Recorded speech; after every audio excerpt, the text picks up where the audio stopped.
नमस्कार, मैं आपके साथ आंचल कादियान और आप देख रहे हैं यूपी मांगे उत्तर। यूपी लोक सेवा आयोग के दफ्तर में आगे तमाम अभ्यर्थी जुटे हुए हैं, हजारों की संख्या में अभ्यर्थी जुटे हुए हैं। आयोग ने मान ली है अभ्यर्थियों की मांग, लेकिन आधी अधूरी।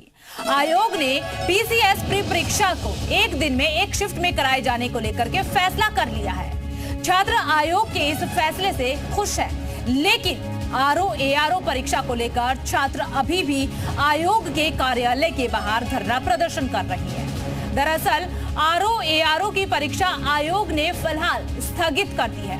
परीक्षा कैसे करवानी है, इसके लिए आयोग ने एक कमेटी का गठन भी कर दिया है, लेकिन छात्र आयोग के इस फैसले से अच्छे खासे नाराज नजर आ रही है और मांग कर रहे हैं कि जब तक इस परीक्षा पर भी उनकी मांग पूरी नहीं होगी तब तक वो यूं ही डटे रहेंगे। तो उधर दूसरी तरफ आयोग के इस फैसले को लेकर अखिलेश यादव सरकार को घेरने में जुट गई। कहा कि सरकार युवा को झुंझुना देना चाहती है, लेकिन युवा जो है वो इस झुंझुने को पकड़ेंगे नहीं। यानी कि वो कह रहे हैं कि छात्र बनवास आयोग और सरकार बनाम अखिलेश वाला युद्ध अभी थमने वाला नहीं है। तो आज यूपी मांगे उत्तर में तमाम सवालों पर चर्चा करेंगे, लेकिन उससे पहले इस रिपोर्ट पर नजर डालिए।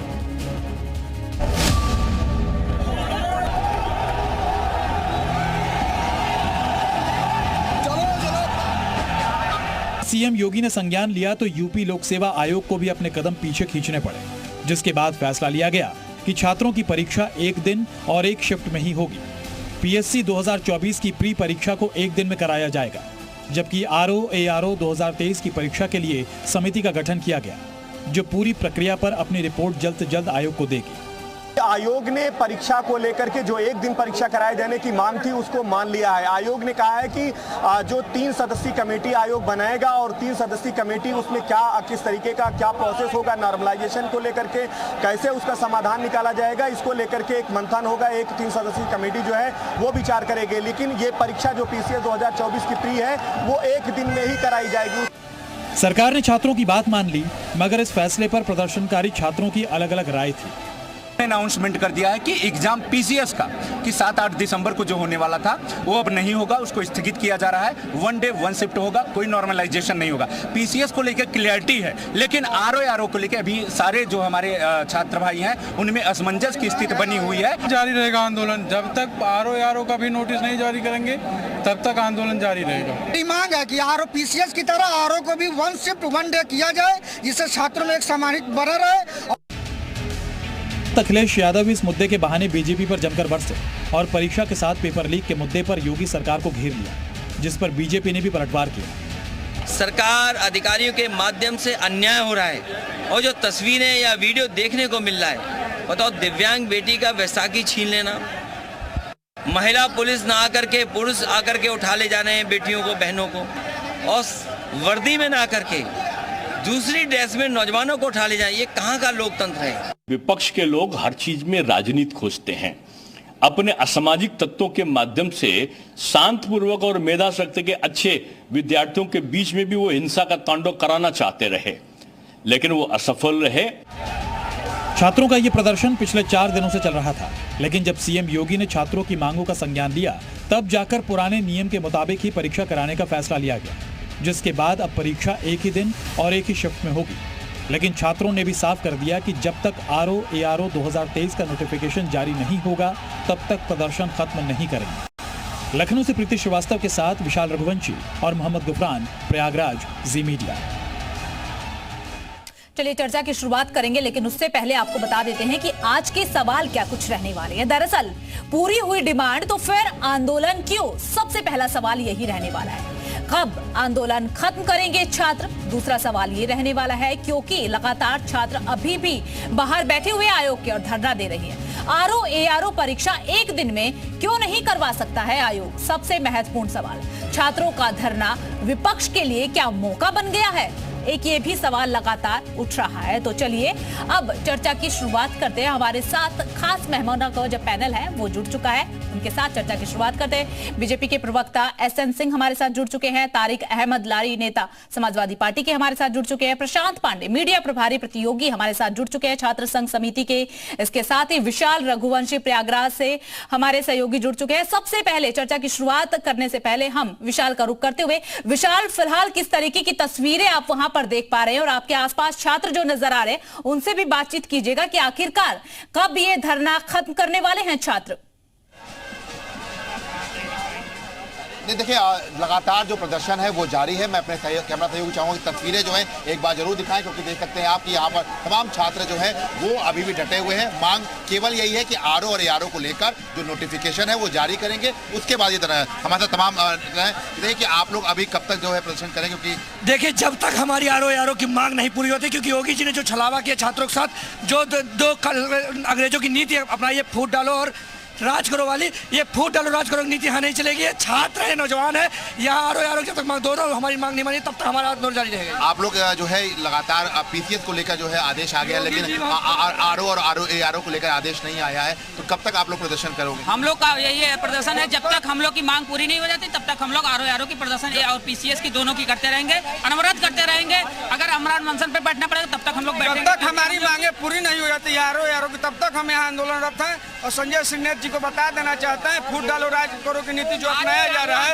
ये नीति आयोग को बताना चाहते हैं जिस तौर से चाहोगे उस तौर से बोलेंगे। अगर बहरे हो तुम तो और जोर से बोलेंगे, हम तब तक नहीं हटेंगे जब तक हमारी आरओ एआरओ की मांग नहीं मानी जाएगी। हमारी मांगें दो थी और दोनों परीक्षाओं के लिए थी। एक परीक्षा पर निर्णय क्यों आया, दोनों पर निर्णय क्यों नहीं आया? फैसला एक ही आयोग। देखिए मैं आपको तस्वीरें दिखा देता हूँ कि देखिए ये लोक सेवा आयोग का जो गेट नंबर 2 है, और सामने आप देख सकते हैं कि यहाँ पर तमाम जो छात्र हैं वो अभी भी लगातार यहाँ पर प्रदर्शन कर रहे हैं। लगातार आप देख सकते हैं तस्वीरें जो है वो आपको मैं यहाँ पे दिखा देता हूँ कि ये देखिए इस वक्त भी तमाम जो छात्र हैं वो जो है धरने पर बैठे हुए हैं। उनका स्पष्ट है कि आरओ और एआरओ को लेकर जो आदेश है वो जब तक जारी नहीं होगा तब तक ये लोग यहाँ से नहीं हटेंगे। तो ये फिलहाल तस्वीरें हैं, क्योंकि बहुत ज़्यादा बड़ा असर नहीं हुआ है, क्योंकि आयोग ने आदेश जारी कर दिया कि पीसीएस को लेकर, लेकिन आरओ और एआरओ को लेकर जो कमेटी की बात है उस पर ये लोग एक सहमत नहीं है। उनका साफ तौर पर कहना है कि नोटिफिकेशन जारी किया जाए, और जब नोटिफिकेशन जारी होगा उसके बाद ही ये लोग यहाँ से हटेंगे। मतलब वन डे वन एग्जाम की जो बात ये लगातार ये पहले दिन से कर रहे हैं, कुछ यही स्थितियां जो है देखने को मिल रही हैं। और लगातार तमाम जो छात्र हैं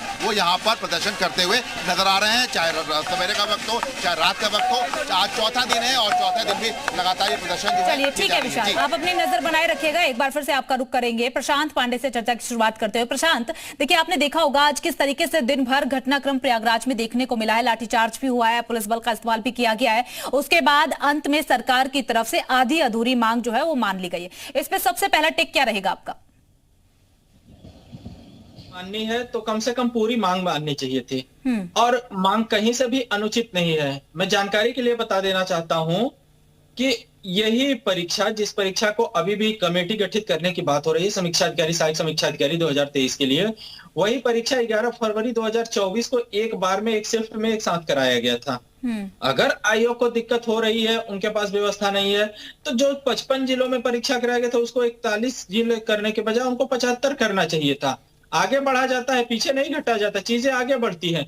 इस तरीके की आधी अधूरी चीजें की सरकार और छात्रों को संतुष्ट करने के लिए संजय श्रीनेत जी ये खेल कर रहे हैं, और भ्रष्टाचार के लिए दरवाजा खोलने का हर पैतरा वो अपना रहे हैं। जिस तरीके से सुबह छात्रों को गिरफ्तार किया गया, आप सभी ने देखा कि छात्र को घसीट के ले जाया गया, अभी तक उस छात्र का पता नहीं चल पाया। हम लोग सुबह से परेशान हैं, लगातार पुलिस लाइन से लेके थानों में पता कहाँ रखी है पुलिस, अभी तक पता नहीं चल रहा है। सादे वर्दी में पुलिस लाके तो छात्रों का दमन करने की कोशिश है, छात्रों के बीच में फूट डालने की कोशिश है, और दिखाने की कोशिश है कि हमने मांगे मान ली है। अगर मानना है तो एक लाइन में आप मानिए, पीसीएस में तो 5.5 लाख लड़के हैं, चलिए ठीक है। समीक्षा अधिकारी की परीक्षा एक बार आप करा चुके हैं फरवरी में, वो री एग्जाम है, उस री एग्जाम में आप नए नियम लगा रहे हैं। ठीक है तो एसएन जी, देखिए जब आपके पास समाधान नहीं था तो ये आधा अधूरा मरहम क्यों लगाया छात्रों पर? नहीं, देखिए जब प्रदेश में एक पारदर्शी सरकार होती है और जवाबदेह सरकार होती है तो हर चीज के लिए जवाबदेही तय करती है। आप देखे होंगे पहले दिन से सरकार वार्ता कर रही है। हम पिछली सरकारों की तरह थोड़े ना है कि वो 15-15 दिन तक, महीने तक जो है वो सचिवालय के सामने, मुख्यमंत्री आवास के सामने धरने देते थे, कोई निराकरण निकलता नहीं था, लाठियां चार्ज होती थी, उनपे घोड़े दौड़ाए जाते थे। ऐसा तो नहीं है क्या?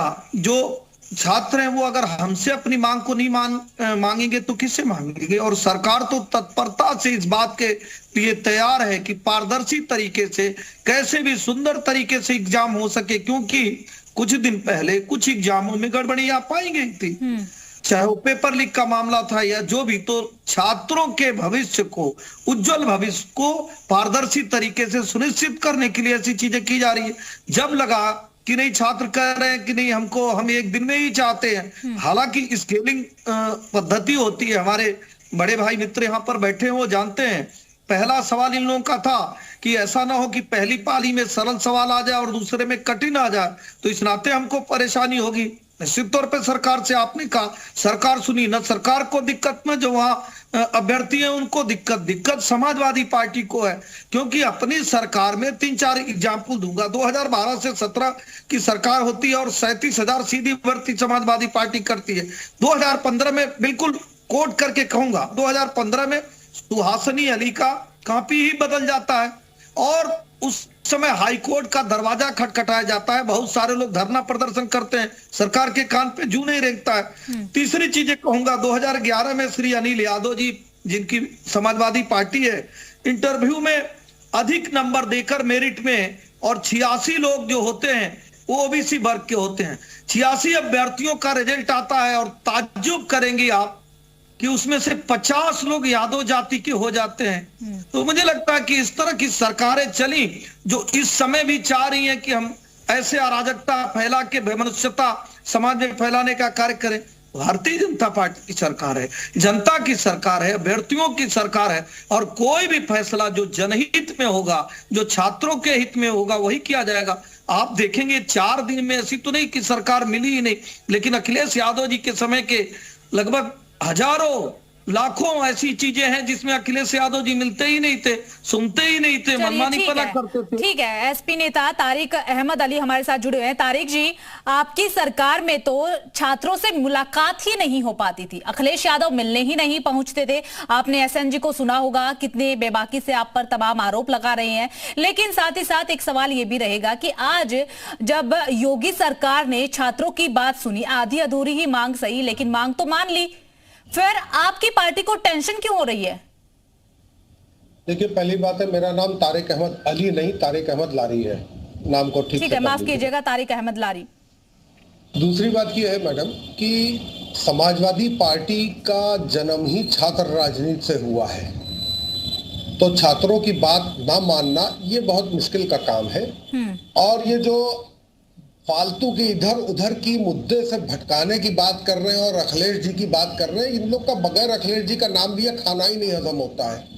मैं बात कर रहा हूं आज के ठाकुर भ्रष्ट आयोग की, जो उत्तर प्रदेश आयोग है उसका नाम है ठाकुर भ्रष्ट आयोग, या ये कहिए कि ठाकुर योगी आदित्यनाथ आयोग। तो अगर आप रिजल्ट उठाकर देखिए तो आपको उसमें सब दिख जाएगा। हम भी रिजल्ट देखते हैं कि क्या होता है। आप लोग भी एक काम किया करिए, वो ठाकुर आयोग का जैसे पहले लगाते थे यादव आयोग, वैसे आप लोग को भी लिखना चाहिए ठाकुर आयोग। आपकी पार्टी का जब शासन था, जब अखिलेश यादव की पार्टी का शासन था, क्या तब का रिकॉर्ड देखा है? अगर नहीं देखा तो मैं बता देती हूँ, मैं बता दूं। रिपोर्ट देखी है? यूपी टीईटी 2011-12 में गड़बड़ी हुई, कनिष्ठ सहायक भर्ती 2013 में गड़बड़ी हुई, सिपाही भर्ती 2013 में गड़बड़ी हुई। आपको बड़ी तेज मिर्ची लग गई बीजेपी के एजेंट? मिर्ची नहीं, मिर्ची थोड़ी लगी, मैंने सिर्फ कहा कि गड़बड़ियां तो आपके शासनकाल में भी हुई। बात सुनने का बात सुनने का बिल्कुल दम है सर, आप चिल्लाइए मत, आप आराम से अपनी बात रखिए। मेरा सिर्फ सवाल इतना था, सवाल उठाने आए हैं यहाँ पे, वर्तमान सरकार पर आप सवाल उठाएंगे तो पूछा जाएगा कि यूडीए एनडीए की परीक्षा 2013 में हाईकोर्ट में क्यों गया, पीसीएस की परीक्षा 2011 में हाईकोर्ट में क्यों गया, लोअर की परीक्षा 2008 में कोर्ट में क्यों गया। और मैं तो चुनौती देते हुए कहता हूँ 2013 में इतिहास प्रवक्ता का इंटरव्यू हुआ 15 पदों के लिए, 7 ओबीसी के का चयन हुआ। अरे तारिक जी, आप तो नाराज हो गए, तारिक जी आप तो नाराज हो गए, बात तो सुनिए। देते हुए कहता हूँ चलिए ठीक है, तारिक जी नाराज हो गए हैं और उनसे संपर्क टूट चुका है। प्रयागराज का एक बार फिर से रुख कर लेते हैं। सहयोगी विशाल हमारे साथ जुड़े हैं। विशाल, फिलहाल प्रयागराज में किस तरीके की तस्वीरें आप देख पा रहे हैं, वो नजारा जरूर दिखाइएगा। और फिलहाल क्या कुछ कहना है, कब तक जिद पर यूं ही छात्र अड़े रहेंगे?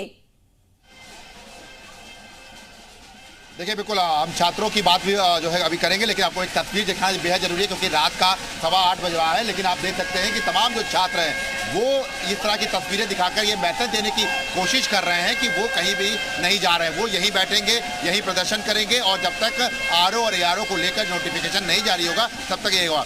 कुछ छात्र हमारे साथ हैं, उनसे बात करते हैं। बताओ आप लोग की ये जो पीसीएस को लेकर जो आदेश आ गया, आरओ एआरओ को लेकर जो है आदेश नहीं आया, क्या मजबूरी आ रही है कि कितनी क्षमता होती है, कितना क्या मजबूरी आप लोगों को लगता है कि आ रही होगी जो ये इस तरह का फैसला नहीं दे रहे हैं, क्योंकि और इससे क्या गड़बड़ी हो सकती है आरओ एआरओ अगर एक दिन नहीं होता है तो? सबसे पहले अगर आरओ एआरओ एक दिन नहीं होगा, नॉर्मलाइजेशन में अच्छे लड़के अंदर बाहर हो सकते हैं और जो कम नंबर वाले लड़के हैं वो अंदर हो सकते हैं। इससे योग्य लड़के तो बाहर हो ही जाएंगे, पहला नंबर। दूसरा नंबर, आयोग आज डिवाइड एंड रूल के तहत हम छात्रों को बांटने की कोशिश किया है। पीसीएस की परीक्षा को स्थगित कर दिया है, जो कैंसिल किया है, और आरओ को कैंसिल नहीं किया है। तब फिर भी सभी लड़के हमारे साथ जुटे हैं। आयोग से एक ही मांग है कि आरओ कोई परीक्षा को भी कैंसिल किया जाए और 1 शिफ्ट 1 एग्जाम हो। आप लोग क्या चाह रहे हो? आप ये बताओ कि कहाँ पे जो है बातचीत किया, कोई अभी आप लोग की कोई नेता गया है बातचीत करने के लिए? सर हमारी तरफ से कोई डेलीगेशन वगैरह नहीं गया है, जो आयोग की तरफ से आया है। अब पीसीएस को क्या कहा गया है कि अभी जो पीसीएस के बारे में कहा गया 1 शिफ्ट के लिए उसकी बात हो गई है और डेट नहीं कंफर्म की गई आगे डेट पे परीक्षा कब होगी। और सेकंड बात है आरओ की, तो उसकी परीक्षा स्थगित नहीं बल्कि बोला गया है कि हायर कमीशन की मीटिंग बैठाई जाएगी, उसके बाद उस पर निर्णय लिया जाएगा, जो होगा वो आपके सामने रखा जाएगा। देखिए हम लोग यहाँ पे टिके रहेंगे जब तक आरओ एआरओ की 2 शिफ्ट में जो होने की बात है उसको कैंसिल नहीं किया जा सकता जाता है। आयोग ने एक चाल चली है हम लोगों को बांटने की, उस चाल को हम लोग सफल नहीं होने देंगे। परिवार को 2 हिस्सों में बांट दिया गया है की बात है और हम लोग डिवाइड नहीं होने वाले हैं, क्योंकि हम लोग की शुरुआत से एक ही मांग है कि पीसीएस और आरओ एआरओ। चलिए ठीक है विशाल, आप अपनी बातचीत यूं ही जारी रखिएगा। प्रशांत पांडे का रुख करते हुए, प्रशांत देखिए आप से समझना चाहेंगे जिस तरीके से आज छात्रों का हल्ला बोल देखने को मिला है, साथ ही साथ विपक्ष ने भी इस पूरे मुद्दे को भुनाने की कोशिश की है, तो क्या इस पूरे मुद्दे का उपचुनाव पर इफेक्ट पड़ेगा? किस तरीके से देखा जाए, समझा जाए? जी, मैं उस पे आने से पहले एक संक्षेप में बोलना चाहूंगा। एसएन सिंह जी ने सपा की सवाल उठाई थी, सपा के प्रवक्ता भी थे। 2013 से लेके और 2018 तक वो लड़ाई भी, लेकिन 8 साल हो गए, हमारी आवाज मिल रही, 8 साल हो गए और अब तक सीबीआई जांच में किसी के खिलाफ कार्रवाई क्यों नहीं हुई? अब तक चार्जशीट फाइल क्यों नहीं हुई? किसी के विरुद्ध कोई भी किसी तरीके की कार्रवाई नहीं की गई। अब आज की बात करें तो आज जिस तरीके से छात्रों का सैलाब आया, ये पूरे उत्तर प्रदेश की युवाओं की आवाज है और इसका असर उपचुनाव पे ही नहीं, आने वाले भविष्य पे भी पड़ने जा रहा है। ये आंदोलन व्यापक रूप से राष्ट्रीय स्वरूप ले चुका है। दिल्ली के साथ ही उत्तर प्रदेश के 1 दर्जन जिलों में प्रदर्शन चालू हो चुके हैं, सभी को संज्ञान में है। और अगर ये चीजें सरकार तत्काल इस पर निर्णय नहीं लेती है तो ये आंदोलन और स्वरूप बढ़ता जाएगा, ये व्यापक आंदोलन खड़ा होगा। ठीक है, समाजवादी पार्टी के नेता तारिक अहमद लारी हमारे साथ एक बार फिर से जुड़ गए हैं। तारिक जी, फिर एक बार आपका स्वागत करती हूं। और देखिए आप अपनी बात कहते कहते नाराज होकर के चले गए थे, आपको पूरा समय दिया जाता है, आप अपनी बात कहिए। बीच में आपको टोकने का अधिकार नहीं है। चलिए ठीक है, आप अपनी बात पूरी रखिएगा। जवाब सुन लीजिए, ठीक है, आप अपनी बात जवाब सुन लिया करिए। आप पूछिए क्या सवाल पूछना आपको। जो आज योगी सरकार की तरफ से फैसला लिया गया है, आपकी पार्टी की तरफ से भी तमाम उस पर हमला बोला गया है, तो इस फैसले को लेकर के समाजवादी पार्टी को टेंशन क्यों हो रही है? ऐसा लग रहा है क्या कि उपचुनाव में बीजेपी को फायदा हो जाएगा और आपको नुकसान?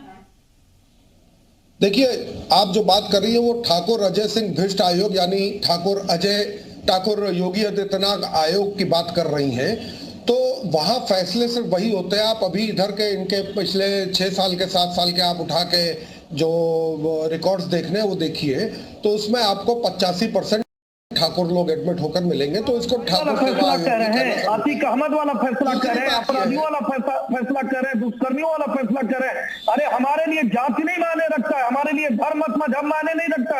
हम लारी नहीं देखते हैं, हम ये नहीं देखते हैं कि आप मुसलमान हैं। अगर आप ईमान वाले हैं, अच्छे कर्म वाले हैं, निश्चित तौर पे आप पुरस्कृत होंगे।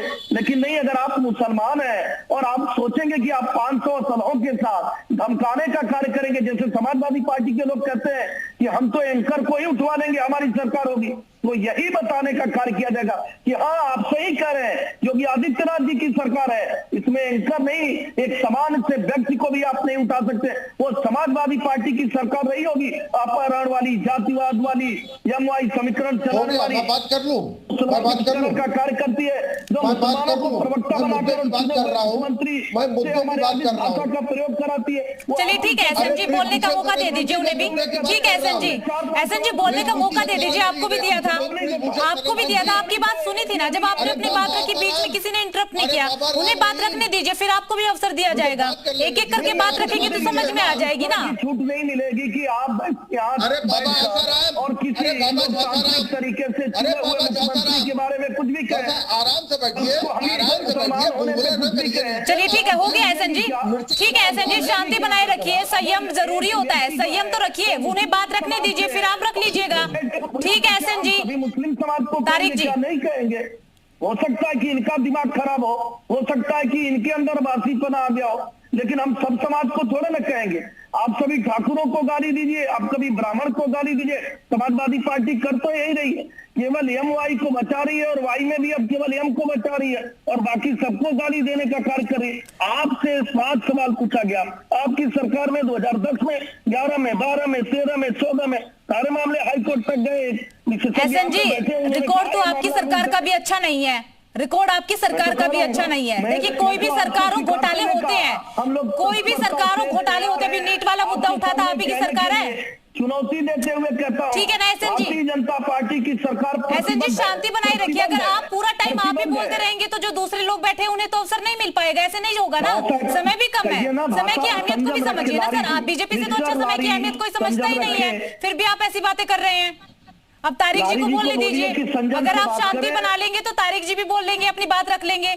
ये मंच सभी के लिए है ना तारिक जी। हम इंटरव्यू देने नहीं आए, हम डिस्कशन के लिए आए। वही तो बात है ना, फॉर्म ओपन करेंगे, डिस्कशन तो आप डिस्कशन कर ही कहाँ रहे हैं, आप अपनी अपनी बात ही रख रहे हैं, जैसे इंटरव्यू में होता है कि चलो अपनी अपनी बात रख दी। तारिक जी को बोलने तो दीजिए, वो अपने एक सेंटेंस कंप्लीट नहीं कर पा रहे हैं। कौन मुख्यमंत्री, आप भाषा की तो मर्यादा रखेंगे, आप बताइए ना। बोलेंगे ना उनको, आप बोलने का मौका ही कहाँ दे रहे हैं, आप खुद ही शुरू हो जा रहे हैं। अरे आप ठीक है ना एसएन जी, कहिए तो मैं तो समझदार है, वरिष्ठ है, बस अब किसी को मना ही नहीं करता। मैंने तो 4-5 सवाल पूछे, आप उनसे जवाब मांग लीजिए। हाँ मैं जवाब मांग रही हूँ ना, तारिक जी जवाब दीजिए। जवाब मांगे, ठीक है, आप चुप होंगे तभी तो जवाब देंगे। आप शांति तो बनाए रखिए। तारिक जी जवाब दीजिए। मैडम ये आखिरी बार है आपके साथ और इस व्यक्ति के साथ मैं बैठा हूँ। मैं इस तरह के जाहिल बनने वाली डिबेट में पार्टिसिपेट करता नहीं हूँ। पहली बात यह है, एक जाहिल बैठा है जो अपना चेहरा जूते की पॉकेट से चमका रहा है। देखिए भाषा की मर्यादा का तारिक जी ध्यान रखिए। ये भाषा यही समझेगा। नहीं भाषा यही समझेगा, आप ऐसी भाषा का इस्तेमाल नहीं कर सकते हैं तारिक जी। ये ठाकुर आयोग के भाषा के लायक है। अब जरा सा ऐसा चुपचाप बैठिए, सुनिए पहली बात। नहीं चल रहा, लोक सेवा आयोग के मेंबर, संविधान चल रहा, यहाँ सरिया नहीं चल रहा, यहाँ तलवार नहीं चल रहा, यहाँ तलवार भी नहीं चल रहा। चेहरा चमका रहा हूँ, मालूम है, शू शाइनर भी भेज दूंगा, इस्तेमाल कर लेना, ज्यादा चमक जाएगा। अपने घर में तुम्हारी आपके घर में डिबेट की जुबान को बंद कर दिया गया। देखिए आप दोनों भाषा की मर्यादा रखिए और अपनी बात रखिए। चलिए ठीक है, प्रशांत पांडे का रुख करते हुए प्रशांत जी, जिस तरीके से आज ये दिन भर ड्रामा हुआ, आधा फटा पैजामा पहन के जाओगे। प्रशांत जी देखिए, जिस तरीके से आज दिन भर हमने देखा कि छात्र यहाँ पर काफी ज्यादा आक्रोशित नजर आ रहे हैं। अभी आपने बीजेपी के प्रवक्ता को भी सुना, समाजवादी पार्टी के नेता को भी सुना, तो सुनकर क्या कुछ समझ में आ रहा है? जो छात्रों का प्रदर्शन है, छात्रों की मांग है, उपचुनाव पर इसका सीधा सीधा असर होने वाला है या फिर इसे भुनाने की कोशिश जो है वो समाजवादी पार्टी कर रही है ताकि जो उपचुनाव में फायदा हो सके? क्या समझ पा रहे हैं आप? देखिए दोनों दल अपने राजनीतिक लाभ के लिए यहाँ मंच पे लड़ रहे हैं। शर्म आनी चाहिए, आप इतने सभ्य लोग होते हुए भी, इतने बड़े दल के सदस्य होते हुए भी छोटे बच्चों से भी बदतर तरीके से लड़ रहे हैं। मुद्दा यहाँ छात्रों के भविष्य का है, मुद्दा यहाँ लाखों युवाओं के भविष्य का। 17 लाख युवा हैं इन परीक्षाओं में, जो 30 से 40 हजार छात्र आप देख रही हैं वीडियो के माध्यम से सड़कों पे बैठे हैं, बेटियां सड़कों पे बैठी हैं, सुबह से शाम बैठे हैं, लेकिन राजनीतिक लाभ लेने के लिए दोनों दल आपस में लड़ रहे हैं। दोनों दलों को चुनावी लाभ चाहिए, दोनों एक ही तरीके के चट्टे बट्टे हैं। मैंने आपको बताया ना कि 2013 से 17 तक की सपा की सरकार में भी 12 से 17 तक उनकी सरकार थी, तब भी हम लोग सड़क पे थे, और आज भी भारतीय जनता पार्टी की सरकार है, तब भी सड़क पे है। 8 साल हो गए योगी जी की सरकार बने, 7 साल से अधिक समय हो गया सीबीआई जांच का आदेश हुए। सीबीआई जांच में इंडिविजुअल किसी की गिरफ्तारी हुई हो तो बता दीजिए, किसी के खिलाफ चार्जशीट फाइल हुई हो तो बता दीजिए। सीबीआई जांच 10 कदम नहीं बढ़ पाई। अभी बताया गया जिस तरीके से, थोड़ा सा मैं और क्लियर कर दूं क्योंकि वो लड़ाई मैंने लड़ी है, हमें मुकदमे झेले हैं। बार लाठी चली है, एसएन सिंह जी साथ में सुन लीजिए, कोई राजनीतिक व्यक्ति नहीं, बार लाठी चली सपा की सरकार में। आप जो बातें कर रहे हैं वो एक सड़क का भाषा का इस्तेमाल कर रहे हैं, और बीजेपी 584 पार्टियों की सीबीआई जांच हो रही थी। क्या आप बीजेपी के ऊपर है? क्या आपके माँ बाप बीजेपी को वोट देते हैं? आप उसी हिसाब से बात कर रहे हैं। आप बेहूदी और गंदी बातें कर रहे हैं। आप जो आपका समर्थन कर रहा है किसी को आपकी बात अपने नेताओं को देखिए। 2017 तक जब आप ही के पार्टी के नेता हमारे साथ खड़े थे, आज हम बुरे नहीं हो गए हैं। आज भी आपके उसी नेता लोग कह रहे हैं कि हम छात्रों के साथ हैं, किस तरीके के लोगों को बैठा लेते हैं। आप ही के नेता कहते थे, आज हम राजनीतिक लाभ के लिए आप क्यों नहीं सीबीआई क्या किया सरकार? चलिए ठीक है तारिक जी, ठीक है। करने के लिए आप बैठे, आप कोई छात्रों के लिए थोड़ी ना बैठे। आप यहाँ छात्रों के नहीं बैठे, आप ये बैठे हैं कि समाजवादी या बीजेपी आपको ले ले। आप इसलिए बैठकर आप सर्टिफिकेट नहीं देंगे, आप सर्टिफिकेट नहीं देंगे। हम किसके लिए बैठे कौन है? हम किसके लिए? हम वो सड़कों पे बैठे हैं, उसे हमारे सपा से लेना देना है, भाजपा से लेना देना है। हमको युवाओं को चाहिए अपना न्याय, न्याय के लिए लड़ रहे हैं। 4 दिन से बैठे हैं, आप आए हैं देखने, आप बताएंगे, आप बताएंगे आप ये है। आप अपनी क्षमता से बाहर जाके बात कर रहे हैं, आप अपनी क्षमता के अंदर रहिए। सत्ताधारी दल के सारे बड़े नेताओं ने काम करता है छात्रों के साथ खड़ा हो, विपक्ष के सारे नेता कह रहे हैं, लेकिन फिर भी आधे अधूरे फैसले क्यों? सवाल उठाएगा, सवाल उठाएगा, जवाब देना पड़ेगा। ये चिल्ला के हम राजनीतिक दल के कार्यकर्ता नहीं चिल्ला के आप मेरी आवाज दबा देंगे। आप मेरे राजनीतिक दल के झंडा बरदार नहीं होगी, दबा देंगे आवाज। आपके जब बड़े नेता, दोनों पार्टियों के बड़े नेता कह रहे हैं कि छात्रों की मांग जायज है, ये आधे अधूरे फैसले क्यों लिया जा रहा है? क्या संजय सिंह ने सरकार से बड़े हो गए हैं या 17 लाख छात्रों से बड़े हो गए हैं? ठीक है, अब बोलने नहीं देंगे किसी के बीच में। चलिए ठीक है, ठीक है। एसएन जी का रुख करते हुए, एसएन जी बिल्कुल कम शब्दों में मुझे जवाब चाहिए। जब एक पर पीसीएस की परीक्षा पर फैसला आ चुका है तो आरओ एआरओ पर फैसला क्यों रोका गया? देखिए, सरकार हमारी है, हम आप भी कह रहे हैं कि जवाबदेही हमारी है और आपकी जिम्मेदारी है। चैनल पर बड़ी जिम्मेदारी से कह रहा हूँ कि छात्रों की जो भी वाजिब मांग है वो प्रतिबद्ध है। सरकार पारदर्शी तरीके से जो अभ्यर्थी हैं उनकी बातों को मानने के लिए, पहली बात। दूसरी बात मैं कहूंगा कि जो अभ्यर्थी हैं निश्चित तौर पे वो जो बात करना चाह रहे हैं, पहले दिन से आप देखे होंगे जी न्यूज के हमेशा वहां पे संवाददाता रहते हैं, जैसे आज विशाल जी थे, किसी दिन कोई रहता है, वो दिखाते हैं। जब भी वो कोई बात करना चाहते हैं सरकार की तरफ से वार्ता की जाती है। लेकिन जो समाजवादी पार्टी का छात्र विंग है वो जानकर इस अराजकता फैलाने का कार्य कर रहा है। आप बताइए, 4 दिन हुए अभी, और 4 दिन में कब सरकार से कोई चीज कहा गया और सरकार ने नहीं मांगा? आज एक अभ्यर्थी ने बहुत अच्छी बात कही, उन्होंने कहा हमें भरोसा है। किस पर भरोसा है? आदरणीय मुख्यमंत्री जी पर। मुख्यमंत्री जी पर अभ्यर्थियों को भरोसा है, समाजवादी पार्टी को नहीं भरोसा है। अब राजनीति कौन कर रहा है आप समझ सकते हैं। भरोसा तो सर मुझे लग रहा है कि छात्रों का भी उठता हुआ नजर आ रहा है। चलिए, आप सभी का बहुत बहुत शुक्रिया अपना कीमती समय जी न्यूज उत्तर प्रदेश उत्तराखंड को देने के लिए। फिलहाल आज की चर्चा में सिर्फ इतना ही। बाकी तमाम बड़ी खबरों के लिए बने रहिए जी उत्तर प्रदेश उत्तराखंड के साथ।